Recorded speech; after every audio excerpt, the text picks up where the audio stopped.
Good evening, you are on StratNews Global. I'm Nitin Gokhale.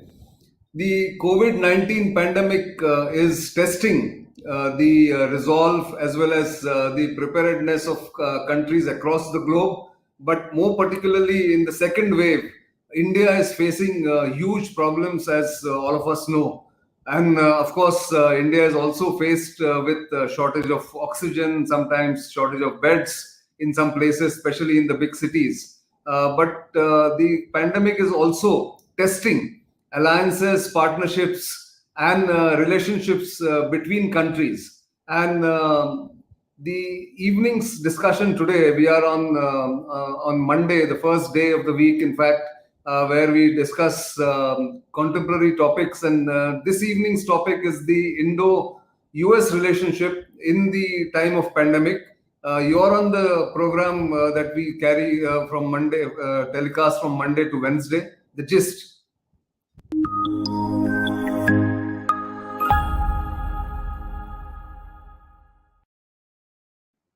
And apart from the problems that citizens are facing in India, there is also the unease in New Delhi and amongst the people who watch the India-US relationship, that the relationship hasn't sort of proved itself to be as good as people would like it to be.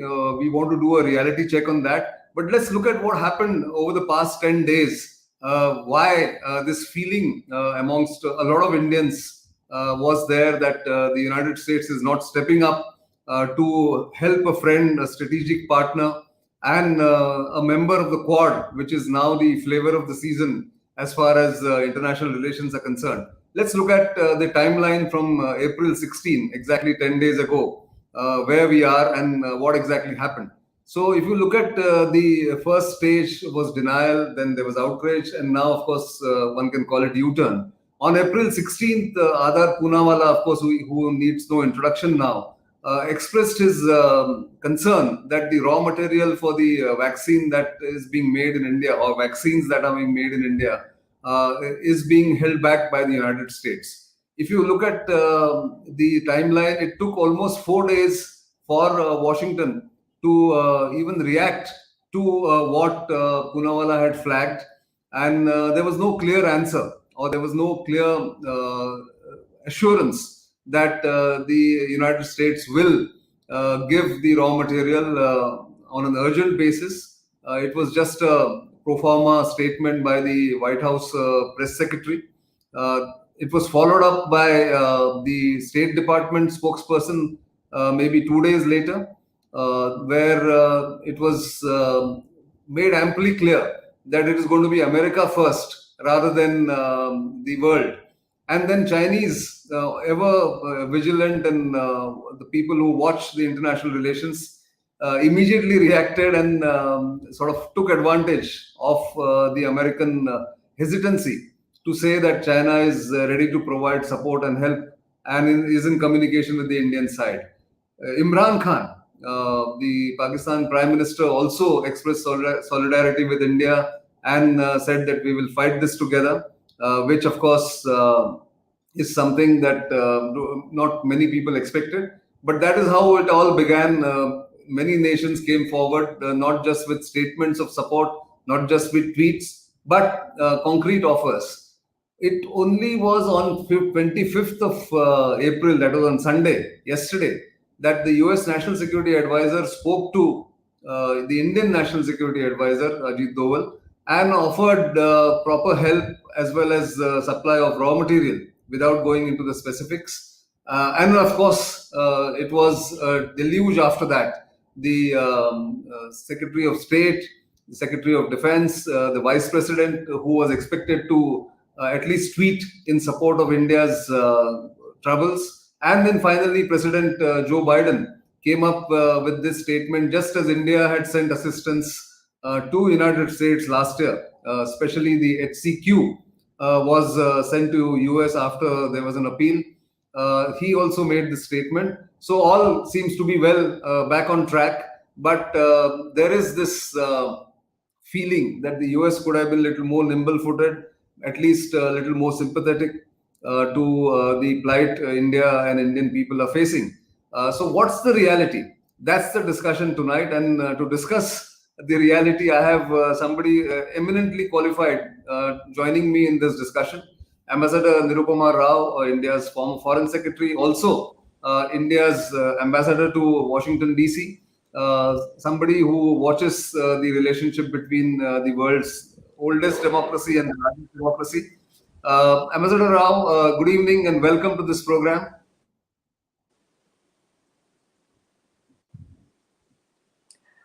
I'm sorry, Nitin, I can't hear you. There's something wrong, I think, with the audio. You just dropped off. Sorry about Okay. that. I couldn't. We'll just try and fix that, ma'am. Are you okay now?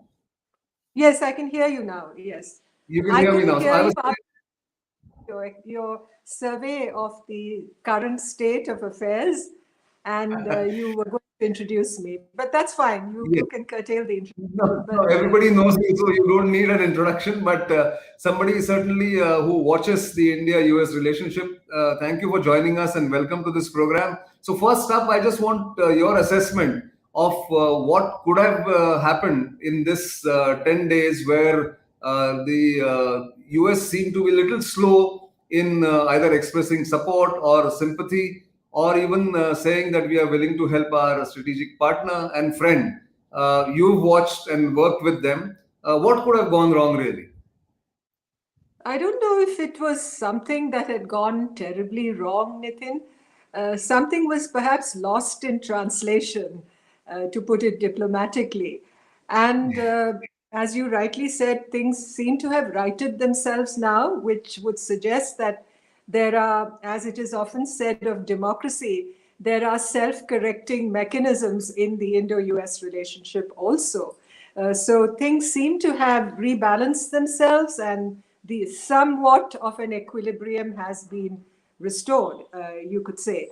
I would like to also underscore the fact that as far as the substance of the India-US relationship is concerned, it rests, I think you would agree with me, it rests on foundations, whether it's security, whether it's defense, regional cooperation, economic and business partnerships, apart from, and this is what I'd like to also emphasize, the very strong and enduring people-to-people ties. And I think that is really what kicked in the last few days. You had people all over the United States, not just Indian Americans, but you had members of the Senate caucus on India, members of the India caucus in the House of Representatives, very, very powerful media voices, all lending their opinion and their belief that India, given the public health crisis that we currently are confronted with, that the US, being this indispensable strategic global partner of India's, should be able to be that friend in need. And I think that's really what occasioned the self-correction that you saw. And this is the durable underpinning, I think, that proved itself yet again, because there have been various downs in the relationship in the past also. I mean, we need not go into the details, but every time we've seen those situations, the relationship has tended to bounce back as relations have diversified, as this global strategic partnership has strengthened in the last few years. Indeed. In fact, excuse me. In fact, the ship of the state sometimes takes too long to turn or at least correct itself. But that notwithstanding, I think things would start moving. The kind of offer that has been made, and I think the help that will come, it will always be there. But there was this feeling both amongst India-America relations watchers and think tankers and some media people, as you said, that perhaps the administration in the US was not aware of the magnitude of the crisis, was not able to grasp the importance of reaching out immediately or communication.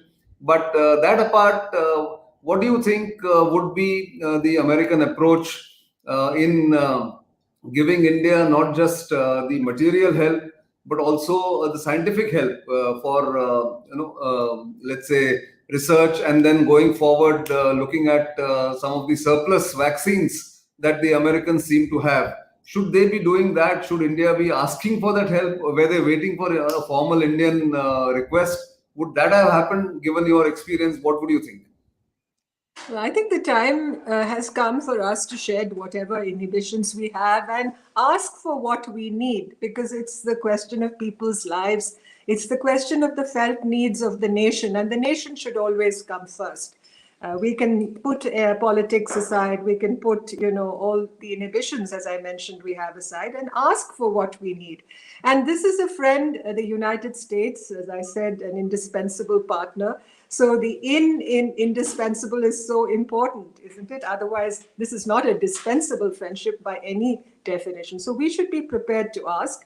And I know that the United States is sitting on a big pile, I've heard, of AstraZeneca vaccines, which have not been approved for use in the United States, but they do have a stockpile. And rather than let those vaccines go waste, they've given some, I believe, to Mexico and to Canada.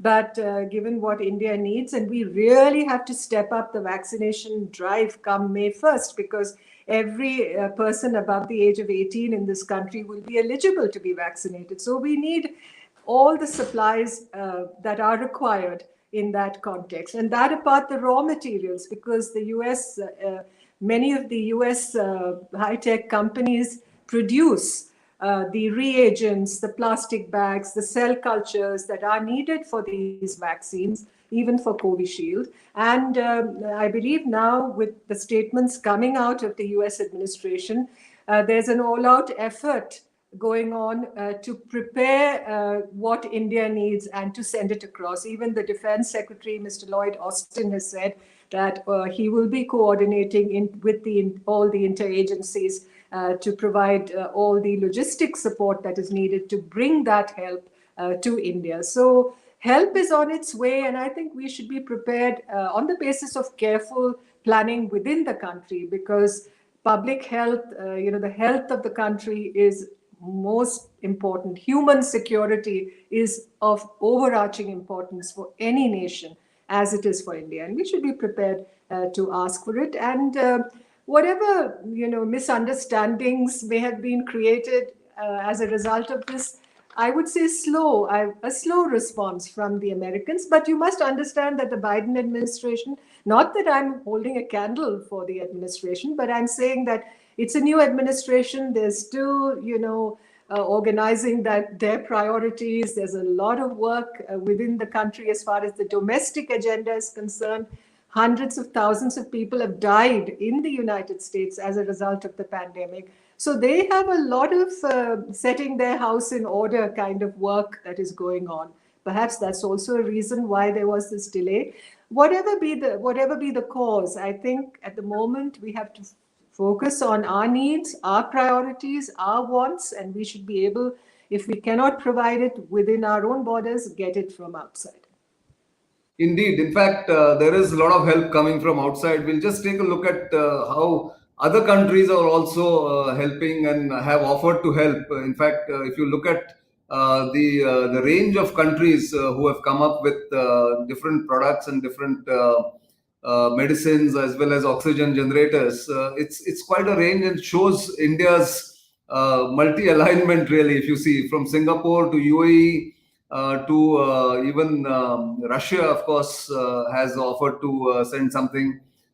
Singapore has already sent. They were the first ones to send the oxygen containers, which were brought back to India by the Indian Air Force planes. Then we also have the UK coming up with the ventilators and oxygen concentrators. And of course, now we have the US. But there's Russia, there is UAE, there is Saudi Arabia, of all countries, has sent oxygen generators and some plants that they have to spare. The EU is putting together a strategy to help.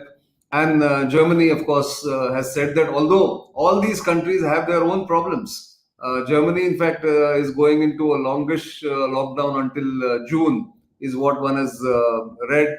And of course, Saudi Arabia has sent 80 tons of liquid oxygen, which is being shipped to India. Hong Kong, that's of course China, and Japan has already offered, and it will be on its way. So it's a multinational effort.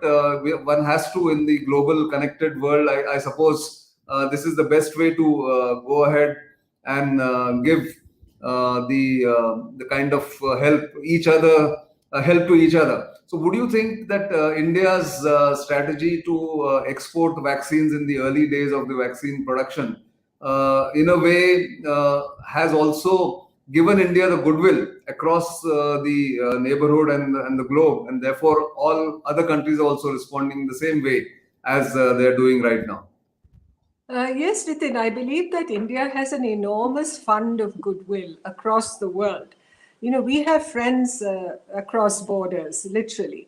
And our vaccine maitri, this vaccine diplomacy that we launched early this year, to help some of our neighbors, to help some other developing countries, I think really went down well. And in many ways, I think has furthered our image, our global image in a very positive way. So when it has come now to answering India's felt needs, given the situation that we face, I'm sure the help that we are seeing coming our way is born out of that goodwill and is also a very spontaneous expression of friendship and concern that other countries, other partners feel for India, definitely.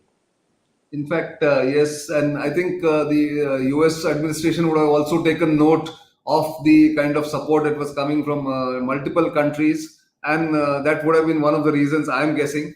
But coming back to Indo-US relations, If I may just interject, Nitin, I think also what we proved by our outreach and our help was that, vaccine nationalism is not the way to go. Vaccine internationalism is the right path to pursue because it's a, we must all understand that all of humanity today is in one boat together.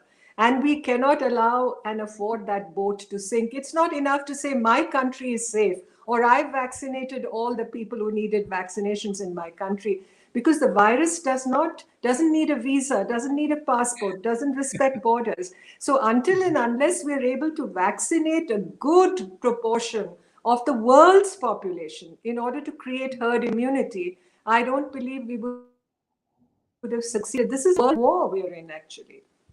indeed, indeed. In fact, I think that was one of the cues the US administration would have taken. But coming back to the Indo-US relationship, we've had ups and downs. Of course, defense is the central kind of glue that holds the relationship together in a way or takes it forward. But there are wrinkles. Trade, for instance, there are issues about IP, intellectual property, that the Americans are facing, the data sovereignty question.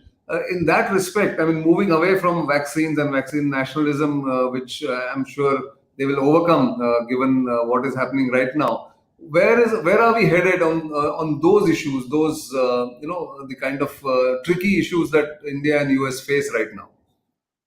Well, this is a new administration in Washington, and the overall signals coming out of the top echelons of the administration, from President Biden downwards, they're very positive signals about the overall priorities that they attach to the India-US relationship. Even during the election campaign, the presidential election campaign, what Mr. Biden was saying really amounted to that. And given his long experience in the Senate Foreign Relations Committee and also as Vice President of the United States, he knows exactly where we're coming from in this relationship, what each country's interests are, and with the rise of China, where the felt need, the priorities for this relationship lie. Not in terms of creating an anti-China front. I'm sure nobody wants to put it that way. But there's a balance of interests, and there is a coincidence of concerns that both countries feel,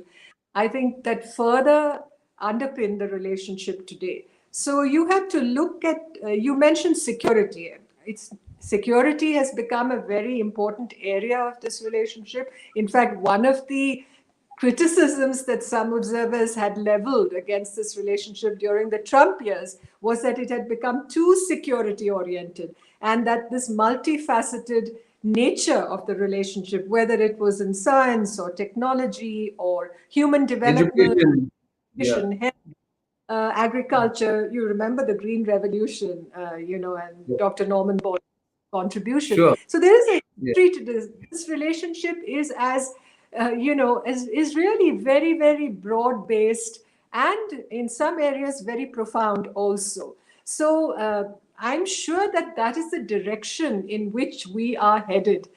It has to be, because if you're talking of relations between two of the world's largest and most important democracies, you have to construct a future oriented vision for this relationship based on the experience of the past, the lessons learned from the past, and the needs of the people. So I wouldn't agree with some observers who would say that this is a transactional relationship, or that the US is transactional. I don't know if you were going to ask me that, but I just thought I'd bring that up, because to attach that adjective to the relationship, saying it's transactional, of course there are areas where there will be difference. No friendship, even between two human beings, can be picture perfect. It never is. There will be areas of difference, there will be certain angularities, and these are the things that you need to invest attention in order to smooth over or in order to overcome. So, our pursuit of strategic autonomy, for instance, may not always coincide with the US approach on some global or regional issues. We may not vote, for instance, with the US on certain issues that come up before the United Nations. That's always a grouse that the United States has against us. But overall, if you look at the trajectory of relations in the last few years, there has been a narrowing of differences and coordination, I believe, on many, many matters relating particularly to a rule-based international order, which we constantly stress, particularly, as you know, in the Indo-Pacific. Oh, indeed. In fact, despite the centrality of the defense and security relationship, there was this faux pas on the FONOPS in the Indian waters, in the Indian EEZ, I would say. And of course, US is also saying that the Indians are currency manipulators, for instance. And then there is the S-400 hanging always like a sword over the Indo-US relationship. But that notwithstanding, I think you've put it beautifully that the transactional nature, if it is overwhelmingly dominant sometimes, or the nature of the relationship, that may not be the real picture of the ties between the two countries. But I suppose both New Delhi and DC, Washington DC, have to work hard on maintaining this momentum as well as taking it to the next level. I think that's something that perhaps you will agree on. Absolutely, I completely agree. And in a democratic setup, the way governance works, you're sitting in Delhi. I've worked there. I've been in other world capitals. There is that silo factor also. Certain departments say something, and then you have a minor sort of upheaval as far as the relationship is concerned. You talked about FONOPS. You talked about, the US's John Paul Jones off the Laccadive coast in our EEZ and the statement that was issued. Sometimes you feel, one department or the other is a little tone deaf on these issues, but understand the larger perspective of the relationship. And I believe it is important to always place that in central focus. It's always important, because it's only then we can correct these impressions, so that as time goes on, these perspectives are held by each and every part of the government, that there is no dissonance expressed at any point of time. But that takes time. It doesn't happen overnight. But I think the general direction, the compass, the heart is in the right place.